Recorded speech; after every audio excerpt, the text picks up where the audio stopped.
सोचिए एक खामोश सा गांव, एक युवा लड़का और गरीबी से बचने की एक ऐसी तड़प जो उसे शहर के एक बेहद डरावने वीरान गोदाम तक ले जाती है। दोस्तों, आज हम एक ऐसी कहानी पर बात करने वाले हैं जो सिर्फ डरावनी नहीं है बल्कि आपके दिमाग को झकझोर कर रख देगी। आज हम इसी खौफनाक लेकिन साइकोलॉजिकली बहुत ही डीप कहानी को डिकोड करने वाले हैं। ये सिर्फ कोई आम भूतिया कहानी नहीं है। ये एक इंसान के उस अंधे लालच और हद से ज्यादा महत्वाकांक्षा की कहानी है जो उसे खुद के ही विनाश की तरफ धकेल देती है। तो चलिए बिना किसी देरी के इस सफर को शुरू करते हैं। जरा हरिराम के इन शब्दों पर गौर कीजिए।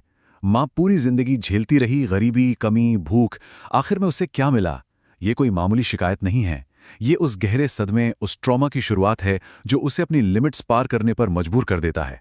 अपनी माँ की खामोश सहनशीलता को वो एक हार की तरह देखता है, और यहीं से उसके अंदर एक ऐसी आग, एक ऐसी जिद पैदा होती है कि बस अब इस गरीबी के चक्रव्यूह को तोड़ना ही है, चाहे उसकी कोई भी कीमत क्यों न चुकानी पड़े। तो चलिए बात करते हैं हमारे पहले खंड की, यानी गरीबी का आघात। आखिर हरिराम के इस भयानक गुस्से की असली वजह क्या थी? देखिए, धोलिया गांव की जिंदगी सिर्फ पैसे की कमी तक सीमित नहीं थी। वो लगातार महसूस होने वाली भूख थी, वो फटे पुराने कपड़े थे, और हर दिन किए जाने वाले वो छोटे छोटे समझौते थे जो इंसान को अंदर से तोड़ देते हैं। हरिराम ने अपनी माँ को बिना किसी शिकायत के इस दर्द को सहते देखा और आखिर में खाली हाथ इस दुनिया से जाते देखा। गांव की उस गहरी निराशा ने हरिराम के दिमाग में यह बात पक्की कर दी कि अगर वो वहां रुका तो वो भी उसी खामोशी में कहीं खो जाएगा। इसी ट्रॉमा ने उसके अंदर एक ना टूटने वाली जिद पैदा कर दी। अब आते हैं दूसरे खंड पर, पिता की गंभीर चेतावनी और शहर की असलियत। यहाँ हमें दो अलग अलग पीढ़ियों की सोच में एक बहुत बड़ा टकराव देखने को मिलता है। एक तरफ है हरिराम की वो धधकती हुई महत्वाकांक्षा, गरीबी से लड़ना है, अपना रास्ता खुद बनाना है और हालात के आगे बिल्कुल नहीं झुकना है। लेकिन दूसरी तरफ है उसके पिता रघुनाथ, जो अपनी जवानी में शहर की हवा खा चुके हैं। वो उसे साफ साफ आगाह करते हैं कि बेटा, शहर दूर से भले ही चमकता हुआ दिखे, लेकिन वहां इंसानियत नहीं बचती। शहर आपको रोटी तो जरूर दे सकता है, लेकिन वो आपका सुकून पूरी तरह छीन लेता है। ये एक बहुत ही गहरी वैचारिक लड़ाई है। आगे बढ़ते हैं तीसरे खंड की तरफ, शहर के खोखले वादे।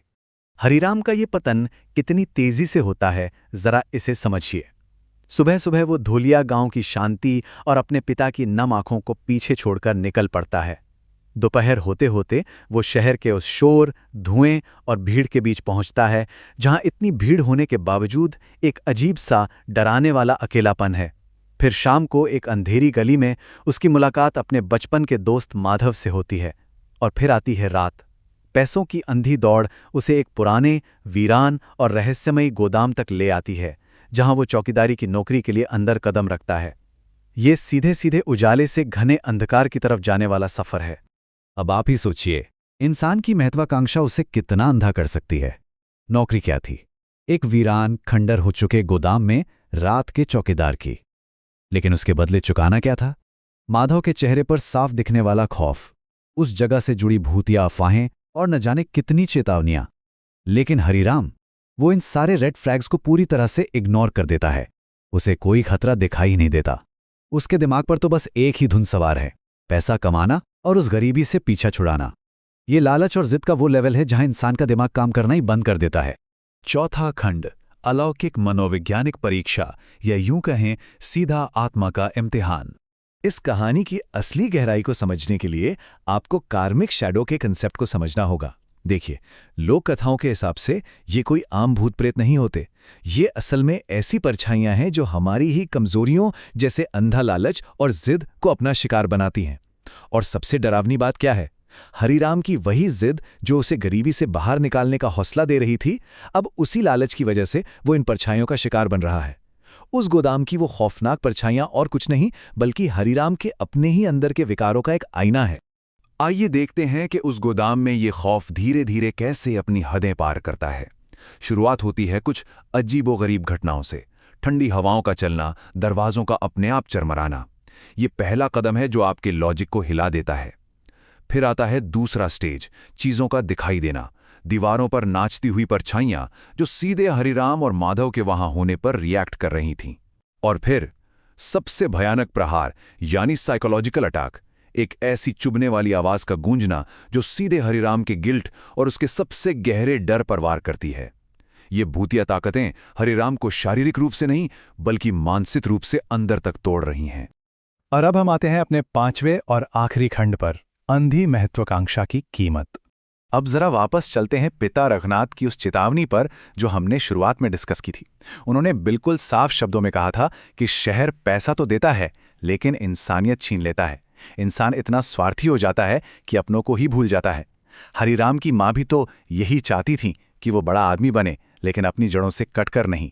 अब उस गोदाम के अंदर जो भी खौफनाक खेल चल रहा है वो असल में रघुनाथ की उसी चेतावनी का एक भयानक अलौकिक सच बनकर सामने आ रहा है। ये इस बात का जीता जागता सबूत है कि किसी बड़े के तजुर्बे को नज़रअंदाज करना कितना भारी पड़ सकता है। और ये बात इतने खौफनाक तरीके से सामने आती है कि सच में रोंगटे खड़े हो जाते हैं। जब गोदाम की परछाइयां आकार लेती हैं तो वो एक औरत का रूप ले लेती हैं और बिल्कुल हरिराम की माँ जैसी आवाज में बोलती हैं, क्यों आए हो? क्यों लालच और जिद में खो गए हो? तुम्हारी माँ की तरह तुम भी अपने लोगों की याद भूल गए हो। उफ, ये डायलॉग सच में हिला देने वाला है। वो अनजानी ताकतें हरिराम के ही साइकोलॉजिकल ट्रॉमा को उसके खिलाफ एक हथियार की तरह इस्तेमाल कर रही हैं। वो उसकी माँ की छवि का इस्तेमाल करके उसकी महत्वाकांक्षा को उसी के सामने एक बड़े अपराध की तरह पेश कर रही हैं। तो इस पूरी जद्दोजहद और भागदौड़ के बाद हरिराम के हाथ क्या लगा? अगर हम दोनों जिंदगियों को कंपेयर करें तो गांव में उसके पास शारीरिक गरीबी थी, लेकिन शहर के उस गोदाम में उसे मनोवैज्ञानिक प्रताड़ना मिली। गांव में उसका पेट खाली जरूर था, लेकिन यहां तो उसकी आत्मा ही खाली हो गई है। गांव में कम से कम उसका एक परिवार था, उसके पिता का साथ था, लेकिन इस शहर में वो पूरी तरह से अकेला है। एक ऐसे घने अंधेरे में जहां उसका इकलौता साथी उसका अपना खौफ है। देखा जाए तो हरिराम ने सिर्फ एक तरह के दुख का सौदा दूसरे और भी ज्यादा भयानक दुख से कर लिया। इस पूरी कहानी के बाद एक बहुत ही गहरा सवाल हमारे सामने आता है। अंत तक आते आते हरिराम ने यह तय किया कि वो डरेगा जरूर, लेकिन उन परछाइयों के सामने घुटने नहीं टेकेगा। उसने अपनी जिद नहीं छोड़ी। लेकिन सोचने वाली बात यह है कि क्या हरिराम का उन परछाइयों के सामने झुकने से इनकार करना उसकी दृढ़ इच्छा शक्ति की जीत है, या फिर ये उसकी उसी अंधी महत्वाकांक्षा का सबसे बड़ा जाल है जिसने हमेशा के लिए उसे उस अंधेरे का हिस्सा बना दिया? गरीबी से बचने की ये जंग अक्सर इंसान को एक ऐसे मुकाम पर लाकर खड़ा कर देती है जहां जीत और हार का फर्क ही मिट जाता है। इस गहरे सवाल के साथ मैं आपको यहीं छोड़ता हूं। आप खुद सोचिएगा कि असल में कीमत क्या चुकाई गई।